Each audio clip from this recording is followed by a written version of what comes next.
Ang halaman na namumulaklak. Ayan. Itong halaman ng aming harapan. Meron kaming rabbit. Yan, ang cute naman yung rabbit. Tapos ibon-ibon. Kunyaring ibon. Pero alam nyo ba guys? Hindi sa pagtataka ha. Pero may nakikita ako dito sa banda sa aming lugar. Akalain mo ba naman, ipapalinis sa kanila yung dahon ng halaman. Isa-isa pupunasan nila ng isa-isa yung dahon para matanggal daw yung alikabok. Kung ikaw ba naman? Sa dinami-dami ng dahon yan, ng halaman na yan. Sa dinami-dami ng dahon yan, isa-isahin mong pupunasan. Kasi pinapalinis, pupunasan mo isa-isa. Naawa ako doon sa dinaanan ko. Kani-kanina lang, dinaanan ko.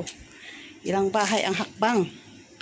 Kanina nakita ko siya, nagpupunas sila ng shutter roller. Sabi ko, ang kinang na, tama na, makinang na yan. Pero, nakita ko yung isa, nagpupunas ng dahon ng halaman. Isipin mo guys ganon ang pagtitiis ng isang OFW para lang may kita siya, para may pera na ipadala sa Pilipinas. Titiisin na magpunas ng dahon ng halaman para may maipadala sa pamilya sa Pilipinas.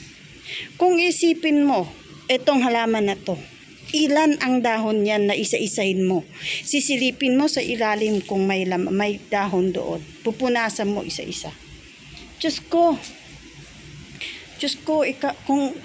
kung ikaw yan, alam ko, susuko ka. Pero sa mga OFW dito, sa mga ibang bansa, titiisin nila yon. Pupunasan talaga nila yon. Kasi, yun ang utos. Kung hindi natapos yon, kailangan mong tapusin. Yun ang trabaho mo eh. Diba? Ganong kahirap maging isang OFW. Ganong kahirap maging isang OFW. Para alam nyo lang. Buti pa tong rabbit ko. Buti pa tong rabbit, pa cute-cute lang siya. O diba rabbit? Tapos yung mga ibon-ibon. Ayan. Kaya kayo dyan, kung akala nyo madali lang kumita ng pera ang isang OFW, nakakamali kayo. Magpasalamat ka kung may binigyan ka ng kahit kusing.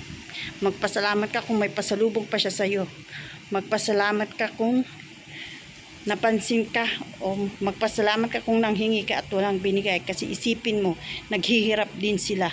Naghihirap din ang mga OFW bago niya makuha ang pera. Ang dami nilang sakripisyo. Ang dami nilang tiniis bago makuha ang pera nila. Kaya yon mga kababayan, sino ang relate dyan? Kasi sa totoo lang, yon ang buong katotohanan bilang isang OFW. Bye-bye.